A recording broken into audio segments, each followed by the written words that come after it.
Hi, hello, assalamu alaikum. Welcome to Chalam Tips. எல்லாரும் எப்படி இருக்கீங்க? எல்லாரும் நல்லா இருப்பீங்க நம்புறேன். நாங்களும் இங்க அல்ஹம்துலில்லாஹ் எல்லாரும் நல்லா இருக்கோம். இன்னைக்கு vlog வந்து ஒரு நைட் ரொட்டீன் லைஃப் தான் பார்க்க போறீங்க. இன்னைக்கு எப்படி இருக்க போகுது அப்படினாக்க நானும் என் ஹப்பியும் சேர்ந்து தான் வந்து குக் பண்ண போறோம்.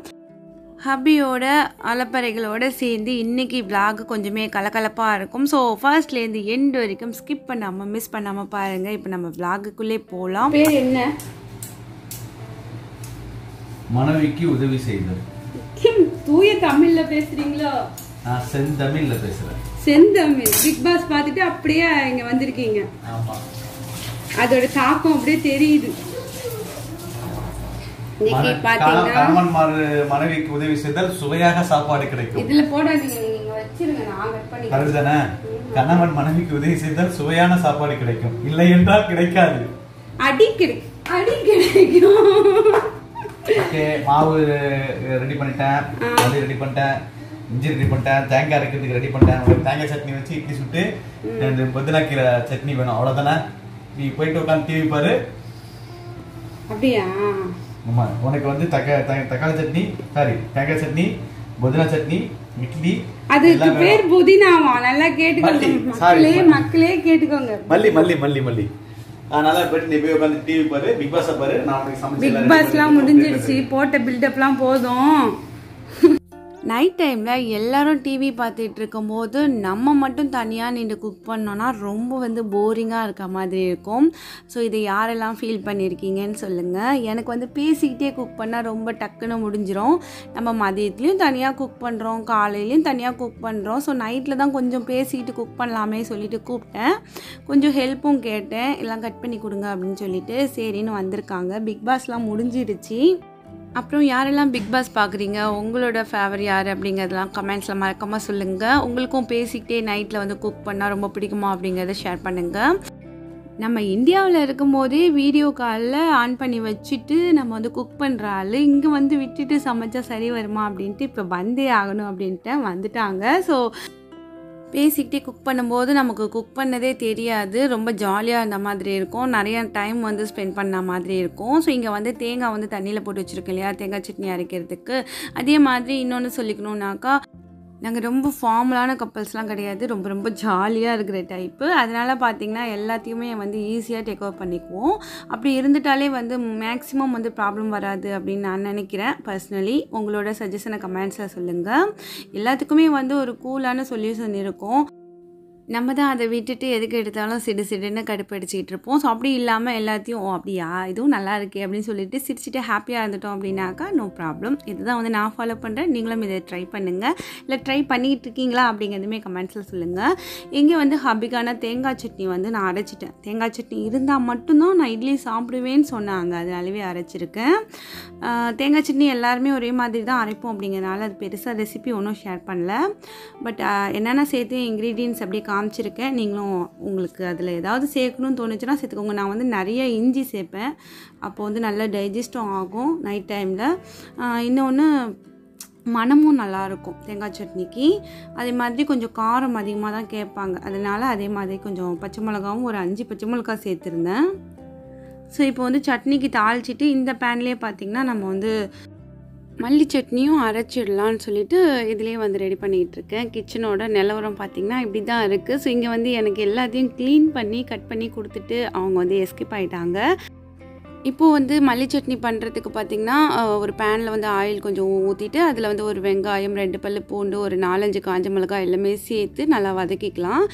இங்கே வந்து இட்லிக்கு வந்து தண்ணி கொஞ்சம் இட்லி பாத்திரத்தில் பிடிச்சி கொடுங்க. நான் எவ்வளோ தண்ணி பிடிச்சி கொடுத்துருக்காங்க பாருங்க, தாராள மனசு.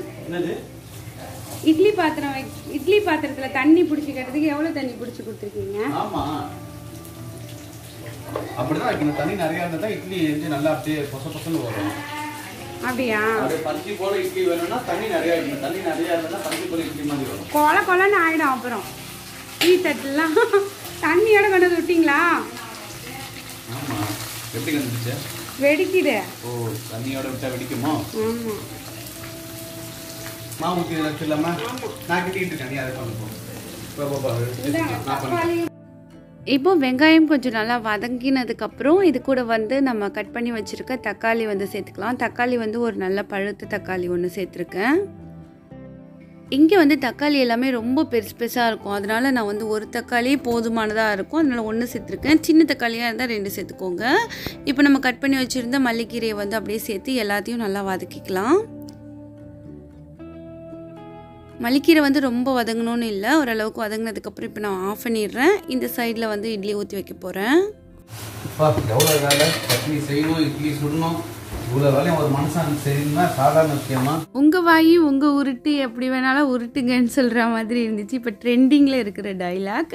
ஸோ வந்து சட்னி வந்து வதங்கிடுச்சு, நான் ஆஃப் பண்ணி வச்சுட்டேன், கொஞ்சம் நேரம் சேர்ந்து அரைச்சிக்கலான்னு. இங்கே வந்து குட்டீஸ் என்ன பண்ணிகிட்டு இருக்காங்க அப்படின்ட்டு கேட்டிருந்தீங்க. நிறையா ஃப்ரெண்ட்ஸ் கமெண்ட்ஸில் கேட்டிருந்தீங்க, குட்டீஸ் படிக்கிறது அதெல்லாம் காமிங்க, ஓதுறது அப்படின்னு சொல்லிட்டு. ஓதுறதுக்கு அப்படின்னு சொல்லி இங்கே தனியாக எதுவும் அரபிக் கிளாஸ் எதுவும் சேர்க்கலை, வந்து மதர்சா எதுவும் அனுப்பலை. இங்கே எங்கே மதர்சா இருக்குன்னு எனக்கு தெரியல, யாருக்காவது தெரியும் அப்படின்னா கமெண்ட்ஸில் சொல்லுங்கள். பட் அவங்களோட ஸ்கூல்லேயே வந்து அவங்களுக்கு அரபிக் வந்து கம்பல்சரி உண்டுங்கிறதுனால அதுலேயே வந்து அவங்களுக்கு லெசன்லேயே வருது. ஷகீம் பொறுத்த வரைக்கும் அவன் வந்து குரான் வந்து ஓதி முடிச்சிருக்கான், அதியாக பண்ணியிருக்கான். ஷகில் தான் வந்து எஸ்எல் குரான் ஓதிட்டு இருந்தார், அதோடு தான் இங்கே வந்தோம். நல்ல நேரம் இங்கே வந்து ஸ்கூல்லேயே வந்து எல்லாமே வருது, சப்ஜெக்ட்லேயே வருது.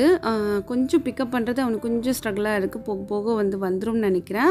இங்கே பக்கத்தில் நானும் பார்த்துட்ருக்கேன், மதர்சா ஏதாவது பக்கத்துலேயே இருந்துச்சு அப்படின்னாக்க கொஞ்சம் சேர்த்து விடலாம் அப்படின்ட்டு. ஷகிலுக்கு தான் கொஞ்சம் பிக்கப் பண்ணணும். சூரா எல்லாமே வந்து இப்போ ஆன்லைன் கிளாஸ் நடக்கும்போது நான் பார்த்துட்டு இருந்தது என்னென்னா, பரவாயில்லையே இது மாதிரி சூறாலாம் சொல்லி கொடுக்குறாங்களே அப்படின்லாம் தோணுச்சு. இப்போ இந்தியாவில் இருக்கும்போது இதெல்லாம் தனியாக நம்ம மதர்சாவுக்கு அனுப்புவோம், இப்போ ஸ்கூல்லேயே அதுவும் சேர்ந்து வரதுனால சவுதி அப்படிங்கிறனால கொஞ்சம் நல்ல விஷயமாக தான் பட்டுச்சு. இங்கே வந்து அடுத்த செகண்ட் வந்து ஏன் இது ஹால் இப்படி கிடக்குன்னு நான் கற்றுவேன் அப்படிங்கிறனால எல்லாமே அப்படி அப்படியே ஒதுக்கிட்டு இருக்காங்க. ஹப்பி குட்டீஸ் பண்ண சேட்டைகள் எல்லாமே சரி பண்ணிகிட்டு இருக்காங்க. ஸோ இங்கே வந்து சட்னி அரைக்கிறதுக்கு ஆறி ரெடியாக இருக்குது. இட்லி வந்து ஒரு பேட்ச் எடுத்துகிட்டு இன்னொரு பேட்ச் ஊற்ற போகிறேன். இன்றைக்கி வந்து எல்லோரும் சேர்ந்தே உட்காந்து சாப்பிட்லாம், தனித்தனியாக சாப்பிட வேணாம், இட்லி தானே இன்னொரு ஈடும் ஊற்றிட்டு எடுத்துகிட்டு வந்துரு அப்படின்னு சொல்லியிருந்தாங்க. அதனால் வந்து செகண்ட் ஈடும் ஊற்ற போகிறேன். அப்புறம் இங்கே சவுதியில் இருக்கிற ஃப்ரெண்ட்ஸ் வந்து கமெண்ட்ஸில் கேட்டிருந்தீங்க, இட்லிக்கு ரைஸ் எப்படி ஊற வைக்கிறீங்க, அந்த ரேஷியோ சொல்லுங்கள் அப்படின்னு சொல்லிட்டு. நான் வந்து 5 டம்ளர் ரைஸ் எடுத்தேன், இட்லி அரிசி எடுத்தேன் அப்படின்னாக்கா 1 டம்ளர் உளுந்து தலை நொப்புனா மாதிரி எடுத்துக்குவேன். 1 ஸ்பூன் வந்து வெந்தயம் சேர்த்துக்குவேன் உளுந்தோட, அவ்வளோதான். இதுதான் பார்த்திங்கன்னா ரேஷியோ. நான் இன்னொரு நாளைக்கு ஊற வைக்கும் போது உங்களுக்கு தெளிவாகவே காமிக்கிறேன். சவுதி பொறுத்த வரைக்கும் ரொம்ப ஹீட்டான கண்ட்ரி தான், பட் ஏன் வந்து மாவு வந்து சீக்கிரம் புளிக்க மாட்டேங்குது அப்படிங்கிறது எனக்கு ஒரு ஆச்சரியமான விஷயமாக தான் தெரியும். ஏன்னாக்கா நான் இன்றைக்கி நைட்டு அரைச்சி வைக்கிறேன் அப்படின்னாக்கா மறுநாள் ஈவினிங் தான் எடுத்து நான் அதை ஃப்ரிட்ஜுக்குள்ளேயே வைப்பேன். அவ்வளோ நேரம் வச்சா தான் வந்து மாவு நல்லா புளிச்சு அந்த சாஃப்டான இட்லி வந்து நமக்கு கிடைக்கும். நம்ம இந்தியாவிலாம் நைட்டு வச்சோம் அப்படின்னா காலையில் எடுத்து சுற்றுவோம் இல்லையா, இங்கே வந்து அப்படி செய்ய முடியாது. அதனால் வந்து எப்போதும் உங்களுக்கு புளிச்ச மாவு கொஞ்சம் ஃப்ரெஷ்ஷாக எடுத்து ஒரு பாக்ஸில் வச்சுக்கோங்க. அந்த மாவு வந்து நெக்ஸ்ட் பேட்ச் நீங்கள் இட்லி மாவு அரைக்கும் போது அதோடு சேர்த்து ஒரு டப்பாக்கு மட்டும் சேர்த்து மிக்ஸ் பண்ணி புளிக்க வச்சுருங்க. அப்போ வந்து உங்களுக்கு நல்லா சீக்கிரமே புளிச்சு வரும், நல்லாவும் இருக்கும் இட்லி. நான் அப்படி தான் ட்ரை பண்ணிக்கிட்டு இருக்கேன். இங்கே வந்து ஷகீம் மார்னிங்க்கு தேவையான பால் வந்து வாங்கிட்டு வந்து வச்சிட்டான். இங்கே வந்து பார்த்திங்கன்னா நான் இப்போ சட்னி வந்து அரைக்க போகிறேன். எனக்கு ரொம்ப பிடிக்கும் இந்த மாதிரி புதினா சட்னி, மல்லி சட்னி எல்லாமே எனக்கு ரொம்ப பிடிக்கும். வெங்காய சட்னியை விட இது கொஞ்சம் நல்லா அந்த ஃப்ளேவராக இருக்க மாதிரி இருக்கும். ஸோ இதையுமே வந்து சும்மா கடுகும் கருவேப்பிலையை மட்டும் போட்டு தாளிச்சிக்கிறேன். அவ்வளோதான். நீங்களும் இதே மாதிரி ட்ரை பண்ணி பாருங்கள். ஸோ இன்றைக்கி உங்கள் வீட்டில் என்ன டின்னர் அப்படிங்கிறத கமெண்ட்ஸில் சொல்லுங்கள்.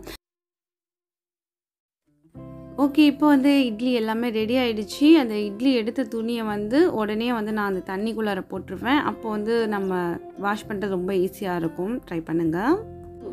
எனக்கு ஒரு டவுட், ஃபஸ்ட்டு பேட்ச் இட்லி தான் ரெடி ஆகிடுச்சு, சட்னியும் ரெடி, நீங்கள் அப்பயே சாப்பிட்ருக்கலாமே, ஏன் வெயிட் பண்ணீங்க? உனக்காக தான் காத்துக்கிட்டு இருந்தேன், நீ வந்து சாப்பிட்டா 2 பேரும் ஒன்றா சாப்பிட்லான்னு சொல்லிட்டு. ஓ கண்டிப்பாக. ஆமாம், எப்போதும் பார்த்தீங்கன்னா ரெடியே ஆனாலும் எல்லாரும் சேர்ந்து சாப்பிடலாம் அப்படின்னு சொல்லிட்டு தான் வந்து நாங்கள் வெயிட் பண்ணி சாப்பிடுவோம். ஸோ இதே மாதிரி நீங்களும் ட்ரை பண்ணுங்க. ஓகே, புருஷன் சாப்பிட்டு முடிச்சுட்டு அப்புறம் பொண்ணுங்க சாப்பிடணும்னு கிடையாது, ஒன்றா உட்காந்து சாப்பிட்றது தான். என்ன கொஞ்சம் தான் ஆற போகுது, அதில் என்ன இருக்கு? எல்லாம் ஒண்ணா சாப்பிட்டா ஒரு 2 இட்லி கூட போகும். கண்டிப்பா வாங்க கை அதே மாதிரி எல்லாத்துக்கும் இருக்கான்னு தெரியும். எஸ் இருக்கும் பட் எல்லாம் ஷேர் பண்ணி உணர்ந்தாங்கன்னா எல்லாரும் ஒண்ணா உட்காந்து சாப்பிடுறதுல நம்ம பாத்திரத்துல எவ்வளவு இருக்குன்னு தெரிஞ்சு உணர்ந்து சாப்பிடுவாங்க. அதான் கரெக்டான சிறப்பு. ஆமா மேக்ஸிமம் ஒண்ணா உட்காந்து சாப்பிட ட்ரை பண்ணுங்க. ஸோ நாங்க இப்படிதான். இது எடுத்துக்கலையா நீங்க? அப்புறம் கடைசியா லாஸ்ட் நாங்கள் இந்தியாவிலையும் அவங்க வந்து சவுதிலேயே இருக்கும்போது தான் பார்த்திங்கன்னா மேக்ஸிமம் நம்ம வந்து லைஃப்பில் எல்லாமே வந்து தனித்தனியாக நடக்கிற மாதிரி இருக்கும். ஒரு பெருநாள் கூட ஒரே நாளில் கொண்டாட மாட்டோம். ஸோ இப்போயாவது வந்து முடிஞ்ச வரைக்கும் ஒன்றா சாப்பிட்றது, அந்த மாதிரி சின்ன சின்ன அன்பை பகிர்ந்துக்கிற மாதிரி விஷயங்கள் வந்து நாங்கள் கொஞ்சம் அதை வந்து ஒரு ஸ்ட்ரிக்டாகவே ஃபாலோ பண்ணிகிட்டு இருக்கிறது. அவங்களுமே வந்துட்டு ஒரு பேட்ச் முடிஞ்சிடுச்சு சாப்பிடுங்கன்னா கூட சாப்பிட மாட்டாங்க. இல்லை இட்லி தானே எடுத்துகிட்டு வா அப்படின்னு சொல்லுவாங்க. ஹபி சொன்னது உங்களுக்கு கரெக்டு பட்டுச்சுன்னா கமெண்ட்ஸில் சொல்லுங்கள். அது என்ன உணவு அப்படிங்கிறத விட எல்லாரும் ஒன்றா உட்காந்து சாப்பிடும்போது 1-2 கூட இறங்கும் சொல்கிறது தான் உண்மையிலேயே உண்மை. ரொம்பவே சூப்பராக வந்து சாப்பிட்டாச்சுன்னா பார்த்துக்கோங்களேன். இது வந்து வீடியோக்காக கிடையாது. இதை பார்த்துட்டு உங்களில் ஒருத்தவங்க மெயினில் நம்மளும் நம்ம ஃபேமிலியோடு சேர்ந்து சாப்பிடுவோம் அப்படிங்கிற ஒரு தாட் வந்துச்சு அப்படின்னாக்கா I feel very happy.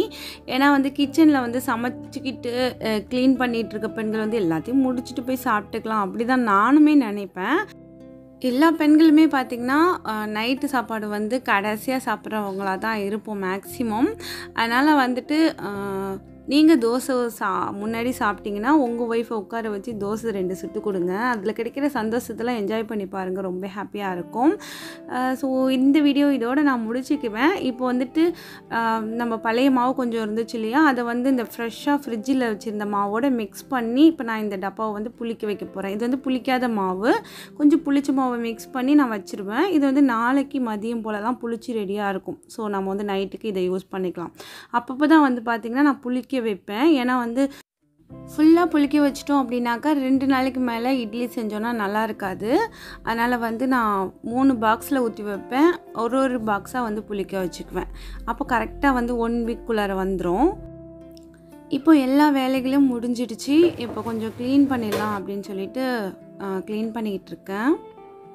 Clean பண்ணிட்டோம் அப்படின்னா காலையில் வந்து குட்டீஸை ஸ்கூலுக்கு கிளப்பும்போது ரொம்ப ஈஸியாக இருக்க மாதிரி இருக்கும். ஸோ நிறைய ரொட்டீன் விலாக் வந்து நம்ம சேனலில் வந்துட்டுருக்கு. மார்னிங் ரொட்டீன், லன்ச் ரொட்டீன், இப்போ டின்னர் ரொட்டீன், அப்புறம் ஹஸ்பண்டோடு சேர்ந்து நாங்கள் குக் பண்ண இந்த ரொட்டீன் வந்து எப்படி இருந்துச்சுன்னு கமெண்ட்ஸில் சொல்லுங்கள். இதுக்கப்புறம் என்ன மாதிரியான விலாக் வந்து வேணும் அப்படிங்கிறத கமெண்ட்ஸில் வந்து ஒரு ஐடியா மாதிரி எனக்கு ஷேர் பண்ணுங்கள். அப்போது வந்து எனக்கு கொஞ்சம் ஐடியாஸ் கிடைக்கும். எனக்குமே வந்து கொஞ்சம் அப்படியே பிளாங்காக இருக்குது மெயின்டு. ஸோ என்ன பண்ணலாம் அப்படின்ட்டு நிறைய க்ளீனிங் வீடியோவும் நம்ம சேனலில் இருக்குது. ஸோ எனக்கு ஒரு ஐடியாவாக நீங்கள் ஏதாவது சொல்லுங்களேன் ஃப்ரெண்ட்ஸ் அப்படின்ட்டு நான் உங்ககிட்டயே கேட்குறேன். கப்புள்ஸாக வந்து விலாக் பண்ணால் பிடிக்குமா? ஸோ சம்திங் என்ன வேணாலும் சொல்லுங்கள், நான் வந்து ட்ரை பண்ணுறேன். உங்ககிட்டயே விட்டுடுறேன் சஜஷனை. ஸோ ஃபைனலி ஒதுக்கிறது வைக்கிறது எல்லாம் வந்து முடிஞ்சிடுச்சு. வெசல்ஸுமே நான் வந்து வாஷ் பண்ணிட்டேன். எல்லாமே வந்து முடிஞ்சு என் செல்ல குட்டிங்கெல்லாம் பார்த்திங்கன்னா எவ்வளோ அழகாக வளர்ந்துருக்காங்க பாருங்கள். வளர்ந்து பார்த்திங்கன்னா வெளியிலே போயிட்டாங்க. இந்த ஒரு லீஃப் மட்டும் இந்த விண்டோ க்ளோஸ் பண்ணுறேன் அப்படின்னு சொல்லிட்டு என் ஹபி வந்து நசுக்கிட்டாங்க. அதை பார்க்கறதுக்கே எனக்கு பாவமாக இருந்துச்சு. ஷகீம்கிட்ட காட்டிகிட்டு இருந்தேன், அத்தா வந்து நசுக்கிட்டாங்கடா இந்த லீஃபை அப்படின்ட்டு. ஃபைனலி குட்டீஸும் பார்த்திங்கன்னா சாப்பிட்டு அந்த டேபிள் எல்லாத்தையும் க்ளீன் பண்ணிட்டாங்க. இங்கே வந்து துடைக்கிற கிளாத் இருக்கு இல்லையா, ஸோ அதை மட்டும் நான் வந்து வாஷ் பண்ணி சும்மா அப்படி போட்டுடலாம். வீக்லி 2 பார்த்திங்கன்னா வாஷிங் மிஷினில் போட்டுருவேன். ஸோ ஜஸ்ட் இது 2 மட்டும்தான் இருக்குது அப்படிங்கிறனால கையால் வாஷ் பண்ணி வச்சிடலாம் அப்படின்ட்டு வாஷ் பண்ணிகிட்ருக்கேன். இப்படி தான் ஃப்ரெண்ட்ஸ் எங்களோட நைட் ரொட்டீன் வந்து போகும். சில நேரம் ஹபியோட ஹெல்ப்போடு போகும், சில நேரம் நானே வந்து செஞ்சுருவேன். ஸோ எல்லாத்தையும் க்ளோஸ் பண்ணிவிட்டு ஃபைனலி கிச்சனை பார்க்கும்போது இப்படி ஒரு மனசில் வந்து ஒரு அலாதியான ஒரு ஹாப்பினஸ். நாளைக்கு காலை சும்மா ஜம்முன்னு இருக்கும் அப்படிங்கிற மாதிரி ஒரு ஃபீல். ஏன்னா வந்து நம்ம வந்து காலையிலே வந்து பாத்திரங்கள் மூஞ்சில் முழிக்கிறது தான் பார்த்திங்கன்னா எனக்குலாம் பெரிய கொடுமையாக தோணும். அதெல்லாம் க்ளீன் ஆகிடுச்சிங்கும் போதே ரொம்ப சந்தோஷமாக இருந்துச்சு. இந்த பையன் வந்து ஃப்ரிட்ஜு பக்கமே சுற்றி ஏன் வரான் அப்படிங்கிறத காமிக்கிறேன். ஃப்ரிட்ஜில் வந்து ஒரு டைரி மில்க் இருக்குது. ஸோ அதுக்கு தான் பார்த்திங்கன்னா சுற்றி வந்துகிட்டு இருந்தான். ஓகே, ஒரு வழியாக இன்றைக்கி இந்த கதையை முடிச்சிடலாம் அப்படின்னு சொல்லிட்டு எடுத்துகிட்டு வந்தாச்சு. டைரி மில்க் ஒரு டேஸ்ட்டு தான். நம்ம வந்து டைரி மில்க் அப்புறம் இங்கே உள்ள சாக்லேட்லன்னு கேட்டிங்கன்னா கேலக்ஸி நல்லாயிருக்கும். எனக்கு ரொம்ப பிடிக்கும். உங்களை யாருக்கு பிடிக்கும்னு சொல்லுங்கள். எந்த சாக்லேட் பிடிக்கும்னு சொல்லுங்கள். ஃப்ரிட்ஜிலேருந்து உடனே எடுத்து சாப்பிடக்கூடாது, கொஞ்சம் வெயிட் பண்ணுங்கன்னு சொன்னாலும் யாரும் கேட்குற மைண்டில் இல்லை. சரி ஓகே, எப்படியாவது சாப்பிடுங்க அப்படின்ட்டு விட்டாச்சு. இன்றைக்கி விலாக் வந்து இதோட முடிச்சுக்கிறேன் ஃப்ரெண்ட்ஸ். எப்படி இருந்துச்சு அப்படிங்கிறத கமெண்ட்ஸில் வந்து சொல்லுங்கள். உங்களோட ஐடியாஸ் நிறைய நான் எதிர்பார்க்குறேன். மறக்காமல் எனக்கு ஐடியாஸ் கொடுங்க, என்ன மாதிரி விலாக் பண்ணலாம் அப்படின்ட்டு. இந்த ரொட்டீன் விலாகும் பிடிச்சிருந்துச்சுன்னா மறக்காமல் உங்களோட கருத்துக்களை கமெண்ட்ஸில் சொல்லுங்கள். நான் வந்து வெயிட் பண்ணிகிட்ருப்பேன். படிச்சுட்டு கண்டிப்பாக உங்களுக்கு ரிப்ளை கொடுப்பேன். ஸோ நிறைய லைக்ஸ் கொடுங்க, உங்கள் ஃப்ரெண்ட்ஸ் அண்ட் ஃபேமிலியோடு ஷேர் பண்ணுங்கள். நாளை ஒரு புதிய விலாகில் சந்திக்கலாம். தேங்க்ஸ் ஃபார் வாட்சிங். பாய்.